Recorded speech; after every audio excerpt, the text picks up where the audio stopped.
পুড়ে যাওয়া পরিবারের পাশে দাঁড়ালেন বিধায়ক রিয়াদ হোসেন সরকার। গত 14 তারিখ খবরে দেখিয়েছিলাম আখিরিগঞ্জ গ্রাম পঞ্চায়েত এলাকার জামালপাড়া ভাঙনপাড়া এলাকায় যে ভয়াবহ অগ্নিকাণ্ডের ঘটনায় 3 জন শিশু প্রাণ হারিয়েছিলেন। এই ঘটনায় এলাকা জুড়ে নেমেছিল শোকের ছায়া, কান্না আর হাহাকার নেমেছিল আখিরিগঞ্জ অঞ্চল জুড়ে। একবার ভেবে দেখুন, যদি কারো 3টি শিশু সন্তান মারা যায়, তার মা বাবা এবং তার পরিবারের কি অবস্থা হয়। এই ঘটনায় দিশেহারা হয়ে যায় সবাই, দিশেহারা হয়ে যায় মা বাবা থেকে শুরু করে পরিবারের লোকজন।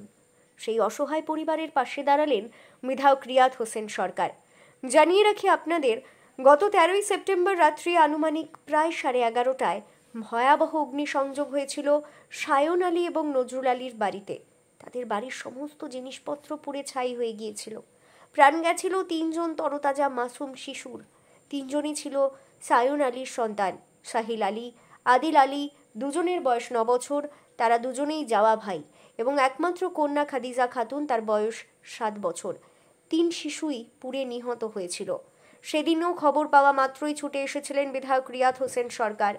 আজকে সেই পরিবারের হাতে খাদ্য সামগ্রী, চাল ডাল, জামা কাপড়, বাড়ি করার জন্য টিন, বাঁশ, খুঁটি সমস্ত সামগ্রীর ব্যবস্থা করে দিলেন তিনি হচ্ছেন ভগবানগোলা এলাকার জনপ্রিয় বিধায়ক জনাব রিয়াদ হোসেন সরকার। নিহত হওয়া সন্তানদের বাবা সায়ন আলী তিনি সাংবাদিকদের সামনে বললেন, বিধায়ক প্রথম থেকেই আমার পরিবারের পাশে ছিল। খবর পাওয়া মাত্র তিনি এসেছিলেন এবং তিনি আজকে আবারও তিনার পক্ষ থেকে বেশ কিছু সাহায্য আমরা পেলাম। দেখুন, আমার 3টি সন্তান নিহত হয়েছে।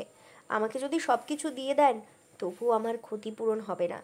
আপনারা এসেছেন, আমাদের পরিবারের সঙ্গে দেখা করেছেন, সমবেদনা জানিয়েছেন, এটাই সবচাইতে বড় পাওনা। বিধায়ক রিয়াদ হোসেন সরকারকে আমি কৃতজ্ঞতা প্রকাশ করছি। আমি তো কলকাতায় ছিলাম যেদিন আমার শিশুরা মারা যায়, পুড়ে মারা গেছে সেদিন। আমি সেদিন রাত্রে শুনলাম যে এমএলএ সাহেব এবং থানার যত কর্মীরা ছিল, মানে বড়োবাবু, মেজবাবু, ছোটোবাবুরা এসেছিলো, এটা শুনেছি। আমি দেখিনি অবশ্যই। আর এখন তো দেখছি যে আমাদের এমএলএ সাহেব এসেছে এবং আমি থানাতে যখন ছিলাম ওই অ্যাম্বুলেন্সের লেগে আমাদেরকে চাপ দেওয়া হচ্ছিলো, বলছিল যে তোমাদেরকে অ্যাম্বুলেন্সের টাকা দিতে হবে। তো আমাদের কাছে তো টাকা ছিল না। সেক্ষেত্রে আমি এমএলএ সাহেবকে ফোন করেছিলাম। এমএলএ সাহেব বললো যে ঠিক আছে, আমি দেখছি, আমি ফোন করছি। তো অ্যাম্বুলেন্সের ব্যবস্থা করে দিয়েছিল এবং এখন এসছে এমএলএ সাহেব, তাতে আমরা খুব গর্বিত। মানে সহযোগিতা পাচ্ছেন এমএলএ কাছ সহযোগিতা থেকে? পেয়েছি বা পাচ্ছি, যাই হোক। আর আমার দেখেন 3টে সন্তান একসঙ্গে মারা গেছে। যার একটা সন্তান মরলে কেউ দাঁড়িয়ে থাকতে পারে না, সেখানে 3টে আমার সন্তান মারা গেছে। সেখানে আমি দাঁড়িয়েছি তো উপরওয়ালার ইচ্ছাই। তো এখন হচ্ছে আমার 3টে সন্তান মারা গেছে। কেউ তো পৃথিবীর কোনো মানুষ নাই যে আমার মানে কিছু দিবে, গোটা ইন্ডিয়া বিক্রি করে দিয়ে দিল তো আমার ক্ষতিপূরণ দিতে পারবে না। তো যাই হোক, আমার ঘর বাড়ি পুড়ে গেছে। বিধায়ককে তো বলেছে যে হ্যাঁ তোমার ঘর বাড়ি করে দেবো। আর কি বলবো এবারে? আর কি নাম আপনার? আমার নাম হচ্ছে সায়ন আলী। আমার আর কিছু বলার নেই। মানে এলাকার প্রত্যেকটা মানুষ, প্রত্যেকটা ফ্যামিলি আজকে সবাই মর্মাহত। এরকম একটা ঘটনা, দুঃখজনক একটা ঘটনা ঘটেছে। একই বাড়িতে ধরুন 3টে শিশু, 2টো যমজ সন্তান এবং একটা মেয়ে ছিল। যমজ সন্তান দুটো বয়স 9 বছর আর মেয়েটা 7 বছর। ওর বাবা এসেছিল সেই রাত্রেই, বাবা ছিল না, কলকাতায় ছিল, ঠিক আছে। তো তারপরে উনি আসার পরে সমস্ত যাবতীয় যা কৃতকার্য সমস্তটাই হয়েছে এবং আমরা দেখুন যার ক্ষতি হয়েছে সেই ক্ষতি আমরা পূরণ করতে কেউই পারবেন না, কেউ পূরণ করতে পারবেন না। তবুও যতটুকু পারা যায় মানুষের সঙ্গে থেকে, পাশে থেকে, হ্যাঁ, মানুষের যতটুকু পারা যায় দুঃখ নিবারণ করার সঙ্গে থাকা, এতটুকুই মানে মনুষ্যত্ব, আর কিছুই না।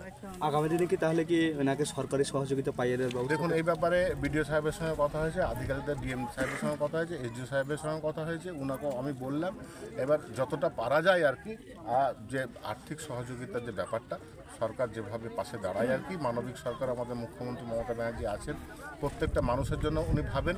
তো অবশ্যই এটাও আমরা ডিএম সাহেবের মাধ্যমে, এসডিও সাহেবের মাধ্যমে, বিডিও সাহেবের মাধ্যমে সেই খবরটা পৌঁছেছি এবং নিশ্চয়ই সেই সুবিধাটা ওনারাও পাবেন। উনি কিন্তু যে বাড়িটা পুড়ে গেছে, পুরোটাই বাড়ি পুড়ে গেছে, এখন থাকার মতন কোনো আস্থা নেই। আগামী দিনে কি সরকারি আবাস যোজনার বাড়ি?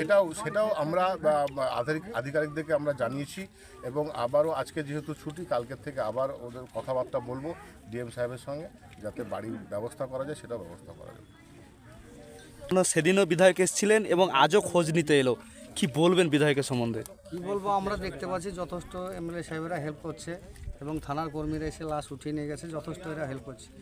যা কিছু করার, চাল ডাল টিন থেকে ও থেকে ঘর বাড়ি থেকে সব কিছু, মানে এখনকার খাওয়া দাওয়ার পুরো ব্যবস্থা বিধায়ক পুরো ব্যবস্থা করে দিচ্ছে। করে দিচ্ছে। হ্যাঁ, করে দিচ্ছে। কি নাম আপনার? আমার নাম ইকবাল হোসেন।